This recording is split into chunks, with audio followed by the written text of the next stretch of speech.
Hello and welcome to Byju's IAS. Before we start with our today's session, we have an announcement. Byju's IAS is conducting National Scholarship Test, which is scheduled to be conducted on 9th of January 2022. How do you register? Follow the link given in the description box, give the necessary information, and you would stand a chance of winning some attractive scholarships. Let's get started and look into our first question. With respect to Foreign Contribution Regulation Act, which of the following statements are correct? FCRA is implemented by the Ministry of Finance. Contributions made by citizen of India or by the PIO card holders living in another country from his or her personal savings through the normal banking channels are not treated as foreign contribution. An association can invest the foreign contribution received by it in the profitable ventures and can utilize the proceeds for welfare activities.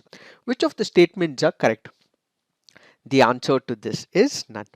Why have we taken this practice question? Because this article on the Hindu makes a mention of Foreign Contribution Regulation Act. Let us try and understand what are these options. When you look into the first option, FCRA is implemented by the Ministry of Finance. This is a wrong statement. Why?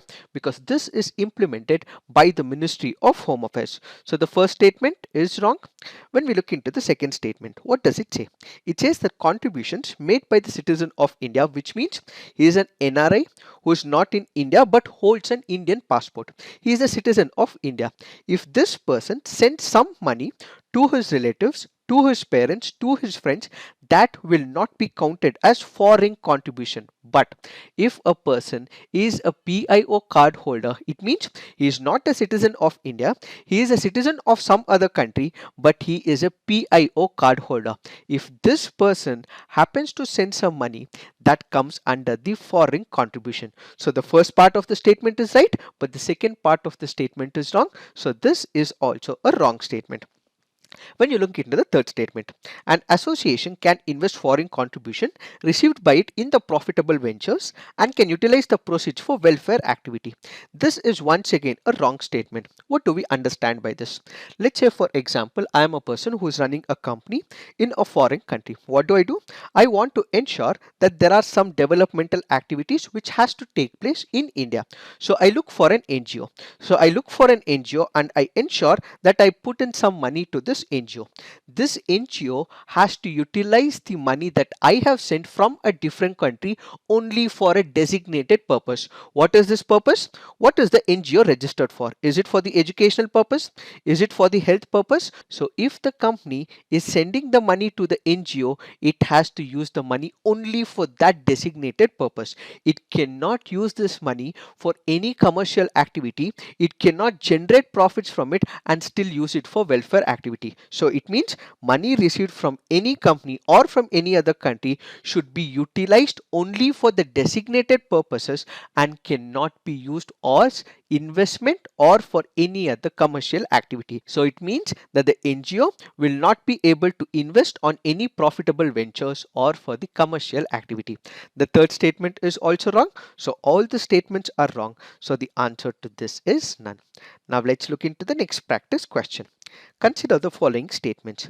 The Election Commission of India imposes limits on the expenditure incurred by a candidate and the political parties on their election campaign.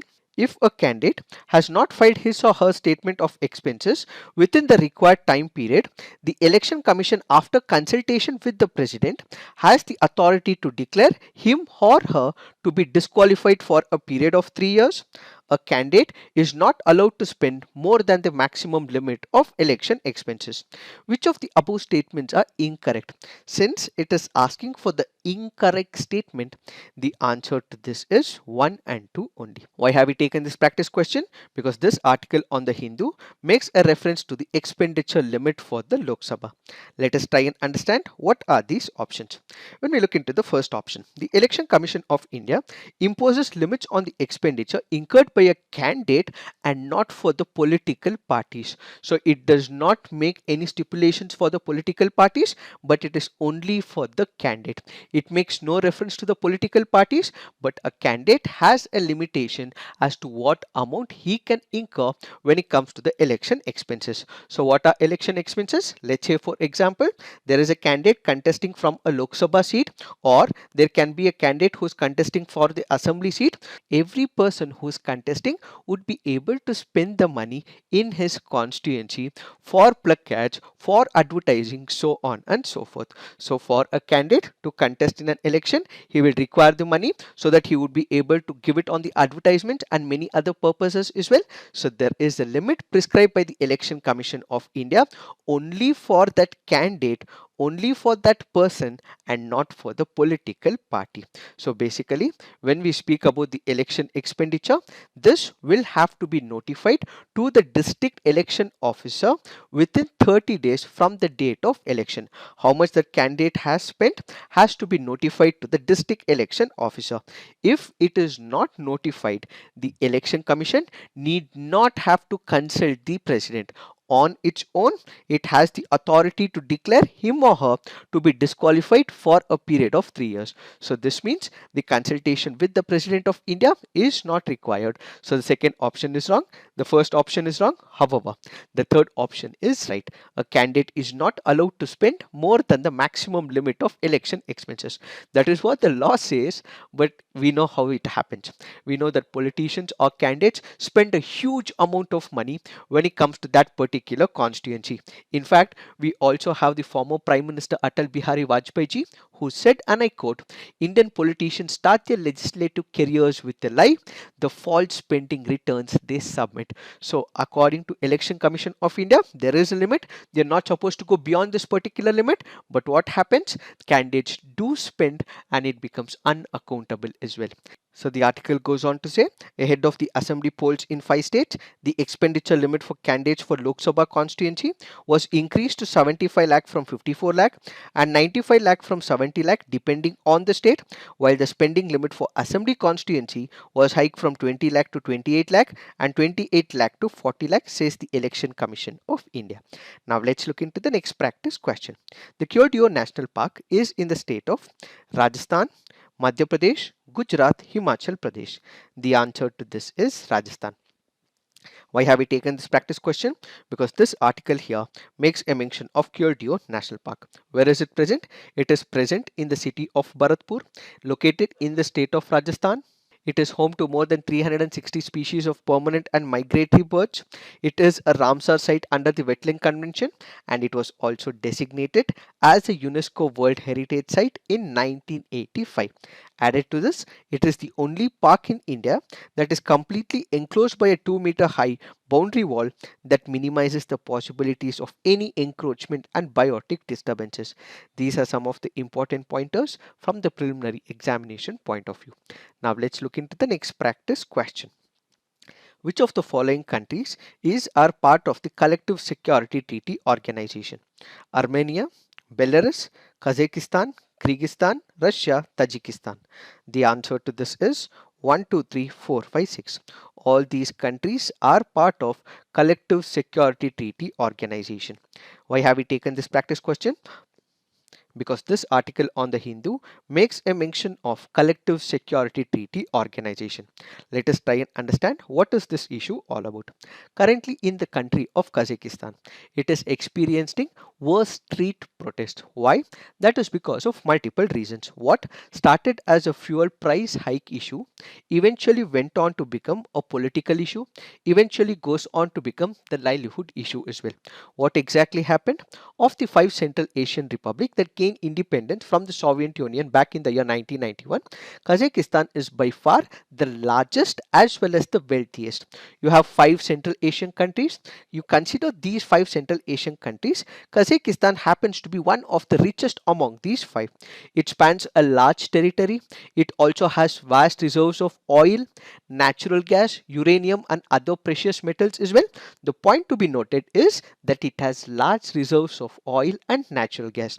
In in spite of the presence of oil and natural gas, what we have recently seen in Kazakhstan is the price of the car fuel which was increased, and which is why people came on the roads. They protested against the government. So because there was opening up of the prices had increased. What started as a protest against the increase of the fuel led to multiple other disturbances.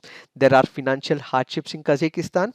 The average national monthly salary has gone down over a period of time, and at the same time the banking system is not working, as the non-performing assets over a period of time has also increased as well.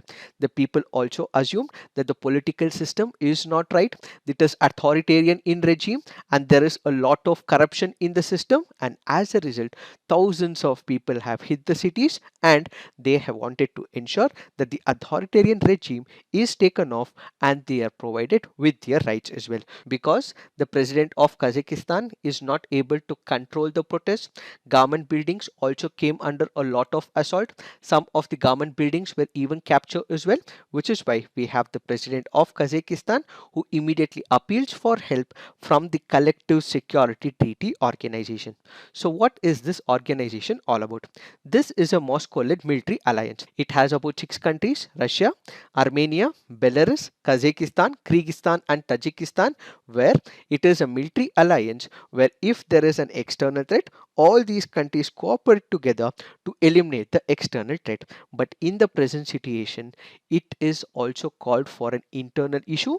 That is because we have the president of Kazakhstan who said that there could be additional external threats, terrorists who might have entered into the Kazakhstan, which is why we have this particular military alliance which has also supported the Kazakhstan government. What are the implications on Russia and China? Why is Russia supporting Kazakhstan with the help of Collective Security Treaty Organization? That is because Kazakhstan shares a long border with Russia and also has a sizable ethnic Russian population, which is why Russia is supporting through this military alliance. And at the same time, the country sells most of the oil exports to China and is also a key strategic ally to Moscow as well, which is why it could have some implications on China and Russia as well. Now let's look into the next practice question. With reference to Asia Pacific Ministerial Conference on Housing and Urban Development, consider the following statements. The first APM CHUD was held in India in 2006 on the theme Emerging Urban Forms, Policy Responses and Governance Structure. India hosts all the annual ministerial conferences in partnership with ADB, APEC and ASEAN. Which of the statements given above are correct? The answer to this is neither one nor two. Why? That is because when you look into the first option, the theme says emerging urban forms, policy responses and governance structure. That is a wrong statement because the theme was a vision for sustainable urbanization in the Asia Pacific by 2020. So this happens to be the wrong statement. And second statement is also wrong because India does not host all annual ministerial conferences, but instead it is hosted by one of the member countries whose offer is consented by all the members in the previous conference of Asia Pacific Ministerial Conference on Housing and Urban Development. This happens to be a previous year question from the year 2017. Now let's look into the fact of the day. The fact of the day for today's discussion is Nuclear Non-Proliferation Treaty. What is the context? We have 5 global nuclear powers: China, Russia, US, UK and France, which have pledged to prevent atomic weapons from spreading and avoiding nuclear conflict. What is the objective of Nuclear Non-Proliferation Treaty? As the very name denotes, there are two words here. One is nuclear, the other is non-proliferation. So countries that have the existing nuclear missiles will have to ensure that they do not pass on the technology. So prevention of transferring the technology is the first major objective. So we as a country might have the nuclear technology which can be used for the defensive purposes. So countries possessing these nuclear technology should not pass on the technology to another country, which is the first major objective. If there are countries which already have one, they should also go for the disarmament. What does this mean? This means reducing the nuclear stockpile, limiting it or even abolishing their weapons. So the second objective is disarmament. The third objective is, even if you are using the nuclear technology, it will be used only for the peaceful purposes and not for the destructive purposes. Which are the countries which have signed the non-proliferation Non-Proliferation Treaty. All the five permanent members of the United Nations have signed the Non-Proliferation Treaty. This includes US, UK, France, China and Russia. But there are some countries which have remained out of the ambit of the Non-Proliferation Treaty. This includes India, Pakistan, North Korea as well as Israel. These are the countries which are not part of the nuclear non-proliferation treaty. Then there are other treaties and agreements which are also present with respect to the nuclear issues. Which are those? It includes partial test ban treaty, strategic arms limitation treaty. Then you also have strategic arms limitation treaty 2, strategic arms reduction treaties, comprehensive test ban treaties. As part of the assignment, you have to put on the comment section what is the difference between partial test ban treaty and the comprehensive nuclear test ban treaty. So the difference is what you have to put on the comment section. So these are the other treaties that are present when it comes to the nuclear weapons. What could be the future with respect to the non-proliferation treaty? As of now, you have only these countries which possess the nuclear arms. But we have also heard about AUKUS as well. We also know for the fact that we have Australia, which is entering into a security alliance with United Kingdom as well as United States, and in the near future it may acquire nuclear capabilities as well. And once that happens, there can be arms race in this particular region, and ultimately what we will have is more countries entering into the fold of nuclear advancement. It is this that we have to understand in reference to this article. So this is it for today. Thank you for watching. All the best.